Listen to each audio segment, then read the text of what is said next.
Malaysia galakkan penerusan kerjasama ASEAN-Jepun tingkat standard keselamatan cyber. Assalamualaikum dan salam Malaysia Madani. Malaysia dan Jepun akan meneroka kerjasama dalam sektor penyiaran dan pengaplikasian ICT dalam pengurusan bencana. Komitmen itu dizahirkan Perdana Menteri Datuk Seri Anwar Ibrahim dan Perdana Menteri Jepun Fumio Kishida menerusi satu kenyataan bersama. Kedua-dua negara juga komited membangunkan rangkaian 5G bersifat terbuka, selamat dan berdaya tahan selain kerjasama dalam keselamatan cyber, Internet of Things, ekonomi digital dan pembuatan pintar. Kedua-dua pemimpin berminat untuk berkongsi kepakaran dan kelebihan dimiliki masing-masing untuk mencapai kemajuan ekonomi. Jepun sebagai kuasa ekonomi telah mencapai kemajuan dalam bidang pembuatan, teknologi dan inovasi, manakala Malaysia pula mempunyai kepakaran dalam bidang keuangan Islam, industri halal dan kepelbagaian budaya. Dari aspek pendidikan berlandaskan sains dan teknologi, kedua-dua pihak menyokong penubuhan Pejabat Perhubungan Malaysia-Jepun di Institut Teknologi Antarabangsa Malaysia-Jepun MJIIT menjadi hub pendidikan kejuruteraan Jepun bagi rantau ASEAN. Malaysia dan Jepun turut sebulat suara menyokong aspek keamanan dan keselamatan untuk dialog strategik diadakan lebih kerap selain program pembangunan kapasiti bidang pertahanan. Dalam pada itu, Dasar Pandang ke Timur juga dilihat berjaya mencapai objektifnya dalam mengukuhkan hubungan dua hala sepanjang 40 tahun pelaksanaannya. Malaysia menyeru negara anggota ASEAN agar bekerjasama dengan Jepun dalam bidang keselamatan cyber mengambil kira kemajuan Jepun dalam bidang tersebut.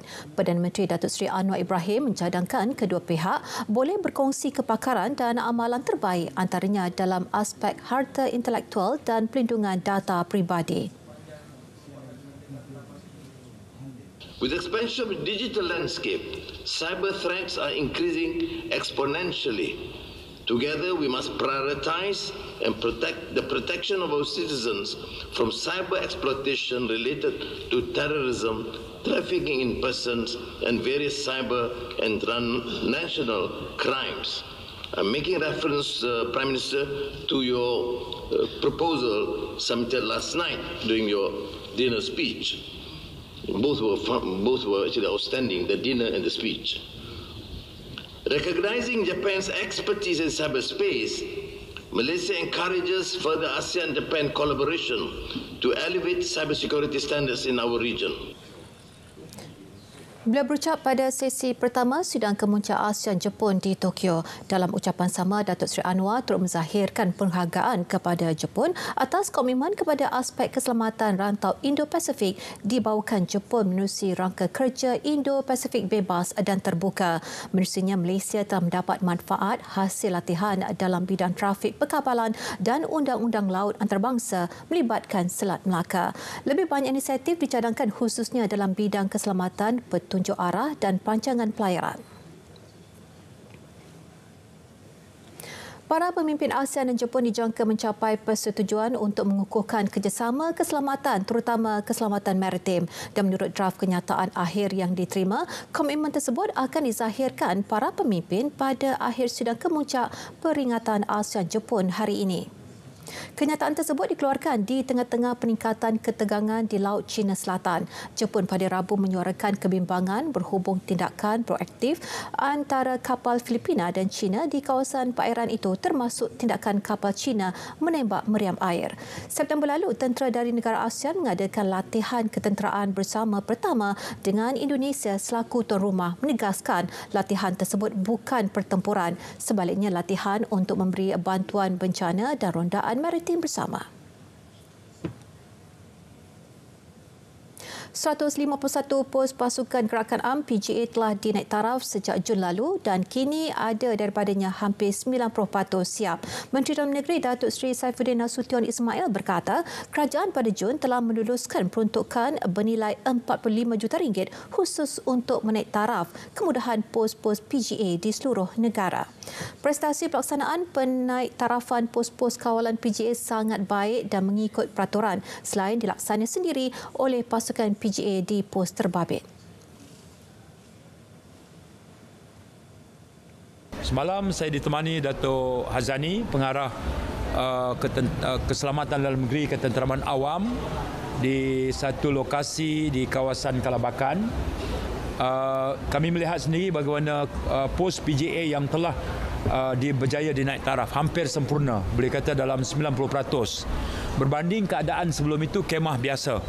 Jadi sekarang mereka sudah punya PJA pos yang baru, itu satu daripada 151. Beliau berkata demikian pada program Ramah Mesra bersama warga IPD Tawau. Pengasingan Kementerian Komunikasi dan Kementerian Digital adalah bagi memberi fokus dalam sektor ekonomi digital sekaligus menyangkal dakwaan pengasingan itu adalah di atas kelemahan menterinya Fahmi Fadil.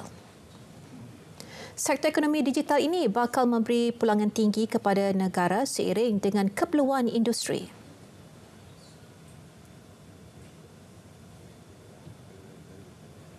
Ada beberapa pihak, sebagai contoh, mereka menuduh Fahmi Fadil gagal untuk melaksanakan tugas sebagai Menteri Komunikasi dan Digital, maka dipecahkan dan diselamatkan nyawa politik saya.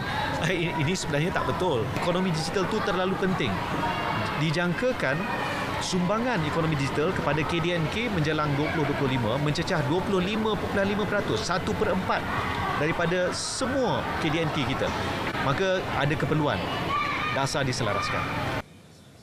Sebelum ini, beberapa aspek bawah ekonomi digital perlu merentasi 4 kementerian berbeza, namun kini ia diselaraskan di bawah satu kementerian sahaja. Mengenai cukai 10% yang akan dikenakan bermula 1 Januari ini adalah bagi pembelian barangan secara dalam talian bernilai RM500 dan ke bawah dan hanya terpakai bagi produk import sahaja. Jelas Menteri Komunikasi Fahmi Fadil, kementerian akan berusaha memberi penerangan lebih jelas berhubung isu terbabit agar tidak menimbulkan salah faham orang ramai. Antara lain ini untuk tingkatkan daya saing produk-produk tempatan dan tidak ada kesan kepada produk-produk dalam negara kita yang dibeli secara dalam talian.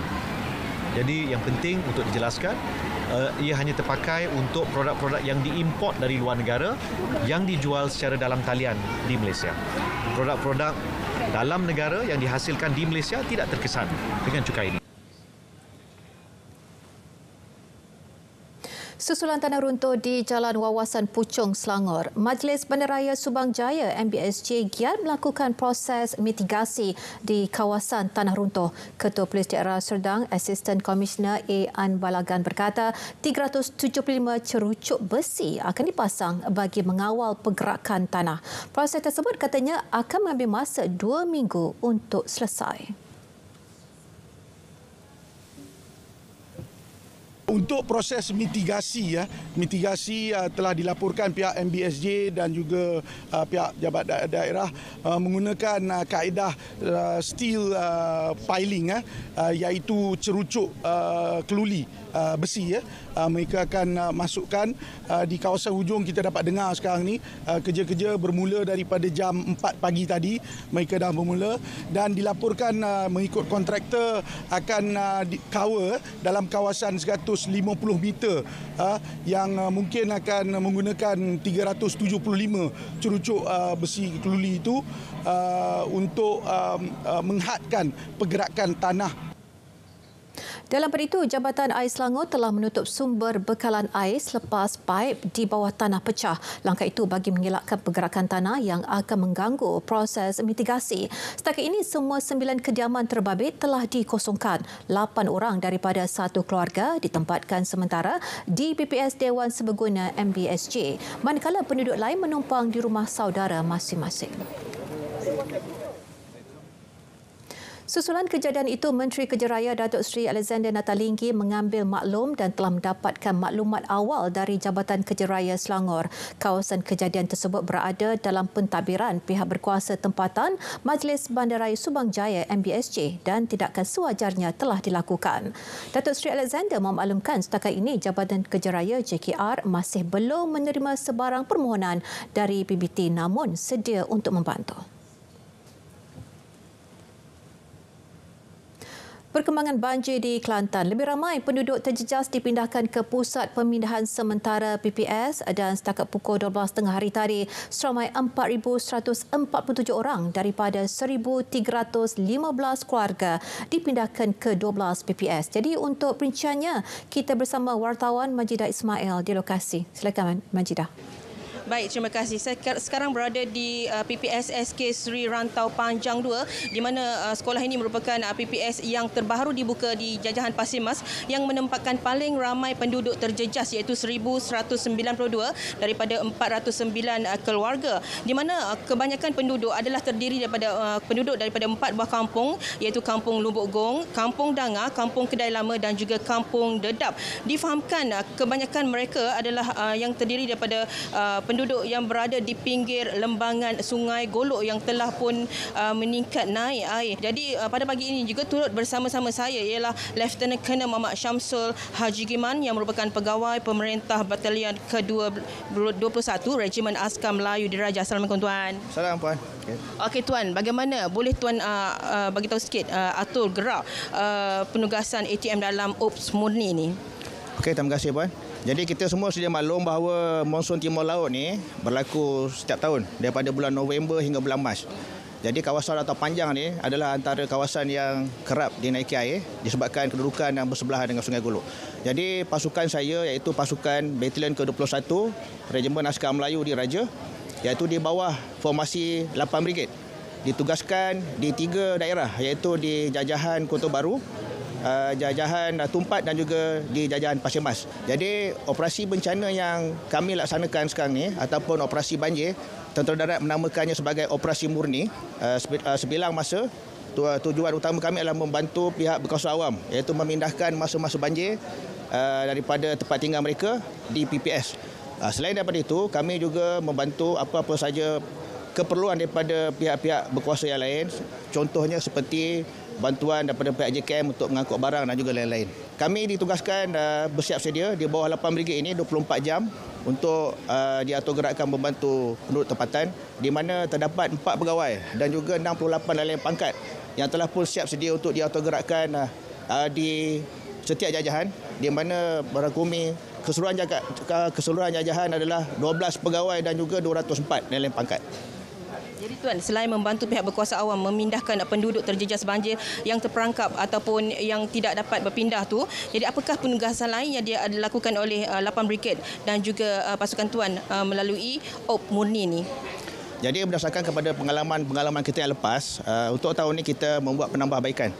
Markas 8 Brigade di Kem Penggalan Cepa telah pun menubuhkan Forward Medical Team iaitu yang terdiri daripada staf-staf perubatan tentera yang telah pun berkolaborasi bersama Kementerian Kesihatan di mana tim ini memberikan bantuan kesihatan dan juga pemeriksaan kepada masa-masa banjir. Selain daripada itu, kita juga bersiap sedia untuk projek Jiwa Murni iaitu setelah banjir selesai, kita akan membantu pusat-pusat pemindahan untuk membersihkan kawasan dan juga penduduk tempatan. Kita memberikan keutamaan kepada biasanya orang-orang tua yang tidak berkeupayaan untuk kita bantu membersihkan rumah mereka. Terima kasih Tuan.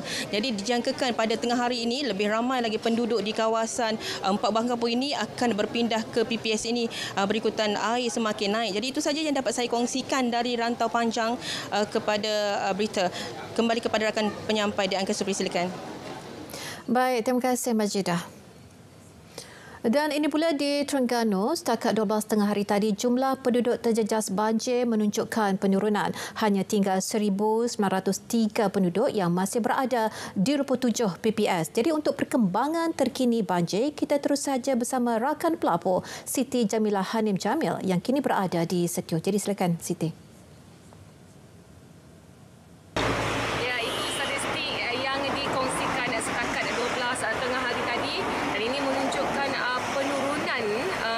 Banyak penduduk terjejas banjir di negeri Terengganu ini dan seketika saya berada di daerah Setiu ini di mana di Setiu hanya tinggal 80 penduduk terjejas banjir yang masih lagi berlindung di 4 PPS di daerah ini, antaranya di Kampung Cik Long, Surau Mak Bakas, di PPS Perpustakaan Awam Permaisuri dan juga di Surau Kampung Nyatuh di lokasi saya berada kini.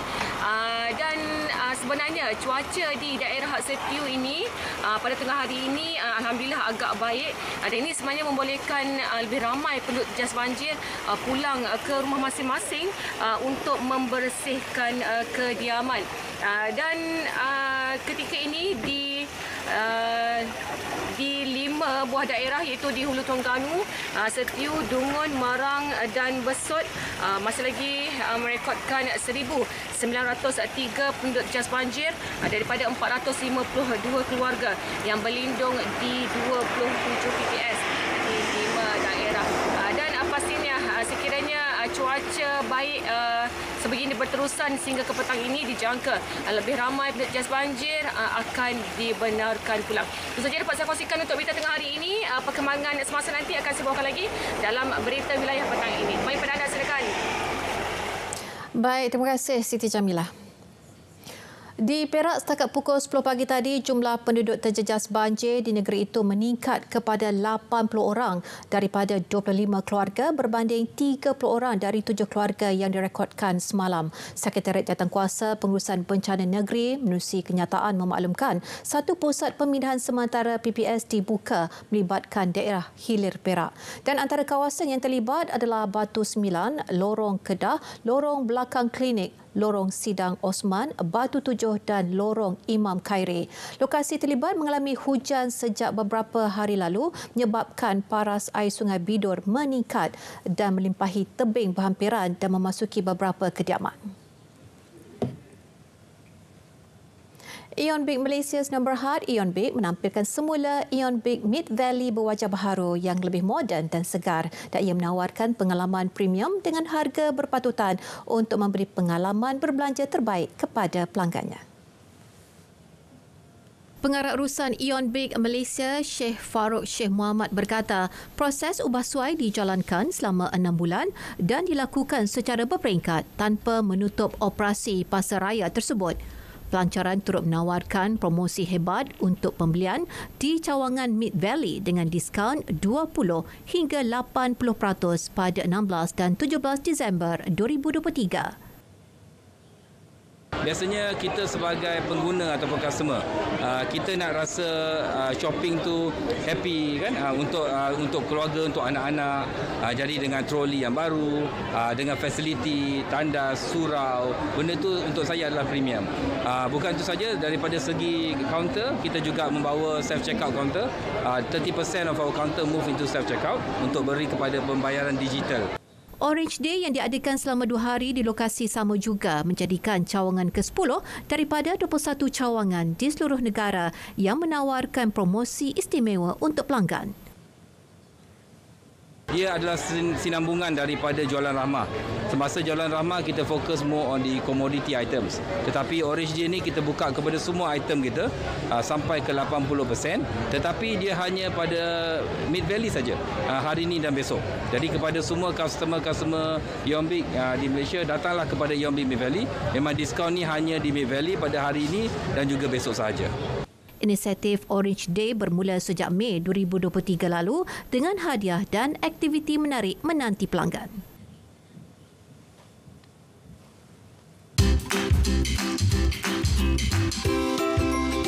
Nyamuk Aedes mudah membiak di dalam air yang bertakung. Cegah pembiakan nyamuk Aedes. Pastikan bekas yang boleh menakung air dibuang dengan betul. Tutup rapat semua bekas yang menyimpan air.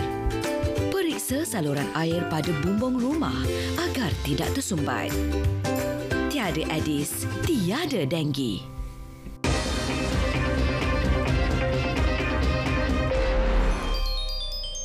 Bertemu kembali. Tentera Israel terus menyerang semenanjung Gaza dan terkini penduduk Gaza yang sedang dalam perjalanan melarikan diri ke Rafah menjadi sasaran tembakan tentera Israel. Warga Palestin yang cedera terkena tembakan dibawa ke Hospital Nasir di Khan Yunis. Penduduk Khan Yunis menyatakan tentera Israel mengarahkan penduduk mengosongkan rumah mereka. Kemungkinan serangan lanjut akan dilakukan. Sejak berakhirnya genjatan senjata minggu lepas, Israel terus meluaskan serangan darat di bahagian selatan semenanjung Gaza. Kebanyakan penduduk Gaza terpaksa berpindah beberapa kali. Dengan pertempuran terus sengit di wilayah itu, penduduk dan agensi PBB menyatakan kini tiada lagi tempat selamat untuk berpindah. Sementara itu, Presiden Turki Recep Tayyip Erdogan berkata dunia yang adil tidak mungkin berlaku dengan Amerika Syarikat selepas negara itu memveto resolusi Majlis Keselamatan Pertubuhan Bangsa-Bangsa Bersatu yang menggesa gencatan senjata di Gaza. Amerika Syarikat memveto cadangan Majlis Keselamatan PBB menuntut gencatan senjata kemanusiaan segera dalam perang antara Israel dan kumpulan Hamas di Gaza. Britain berkecuali manakala 13 ahli lain mengundi menyokong draft resolusi itu.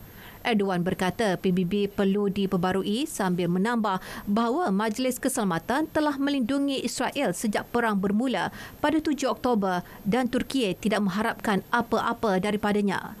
Tambahnya, seluruh dunia turut mula mempersoalkan struktur PBB selepas perang di Gaza.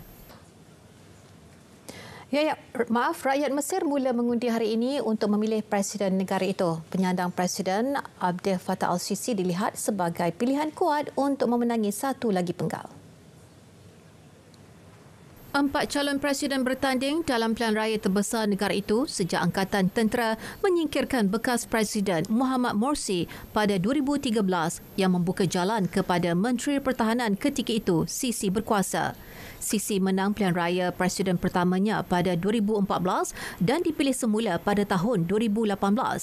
Pada 2019, pindaan perlembagaan memanjangkan tempoh jawatan presiden kepada 6 tahun dan membolehkan Sisi bertanding untuk penggal ketiga. Warga ekspatriat Mesir mengundi pada 1 hingga 3 Disember di kedutaan dan konsulat Mesir di seluruh dunia. Kira-kira 67 juta rakyat Mesir berdaftar untuk mengundi. Mereka akan mengundi bermula hari ini hingga Selasa dan keputusan akan diumumkan pada 18 Disember.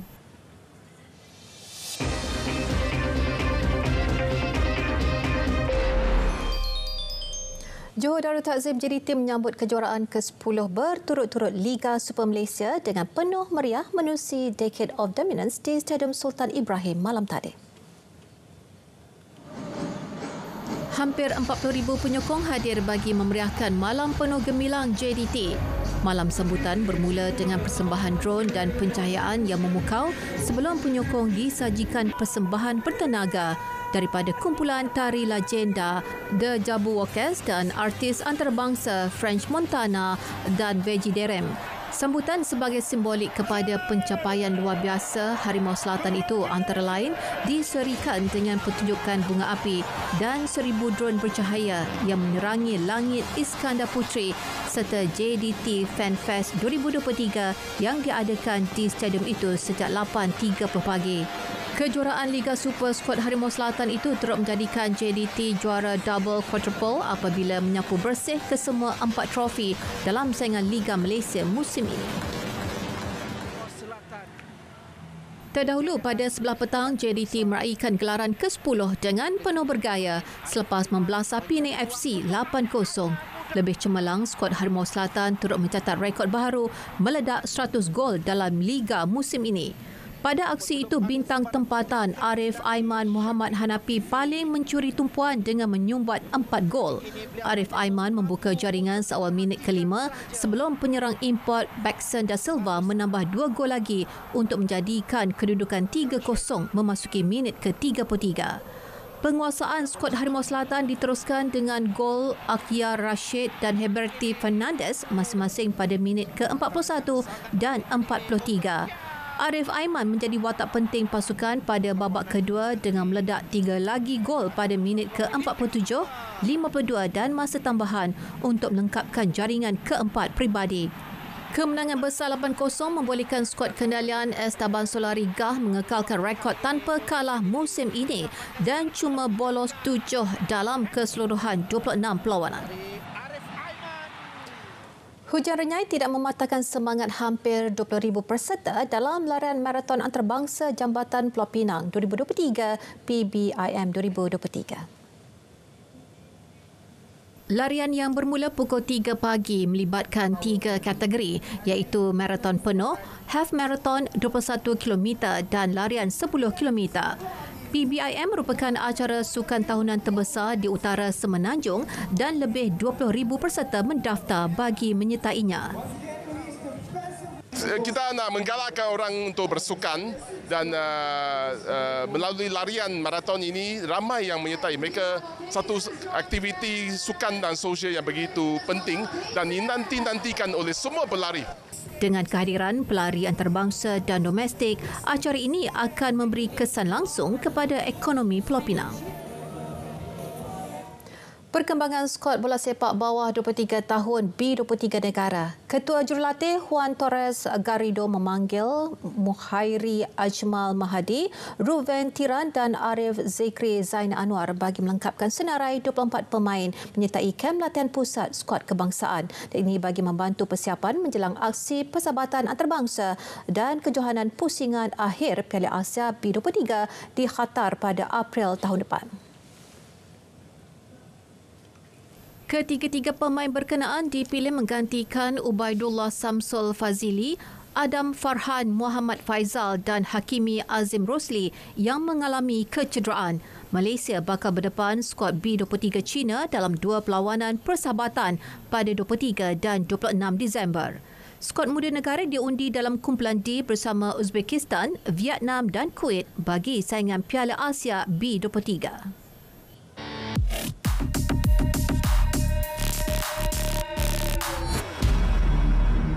Tular hantaran dibuat akaun media sosial sebuah parti pembangkang mendakwa kerajaan menyekat kebebasan suara. Dakwa hantaran itu, Menteri Komunikasi Fahmi Fadil mengarahkan kandungan yang tidak senada dengan Putrajaya dipadam. Semakan pasukan biar betul mendapati tuduhan terbabit adalah fitnah. Sebaliknya, tiada arahan terus dikeluarkan menteri bertanggungjawab yang mahu sesuatu muat naik diturunkan.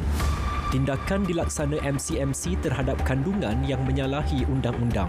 Ini terbukti apabila lebih 70% daripada muat naik yang diambil tindakan membabitkan promosi jualan haram dan penipuan dalam talian. We have a responsibility. Kita bertanggungjawab.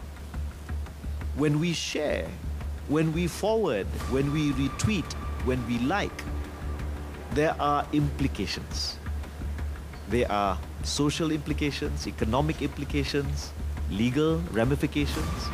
A Malaysian court recently decided that if you were to share a defamatory piece of content, even on WhatsApp, you can be sued for defamation in Malaysia. Henti cipta persepsi negatif, elak cetus kegusaran awam. Penyebaran berita palsu dan fitnah merupakan kesalahan. Terima maklumat palsu atau bahan fitnah, segera lapor ke MCMC. Biar betul, tak pasti, jangan kongsi.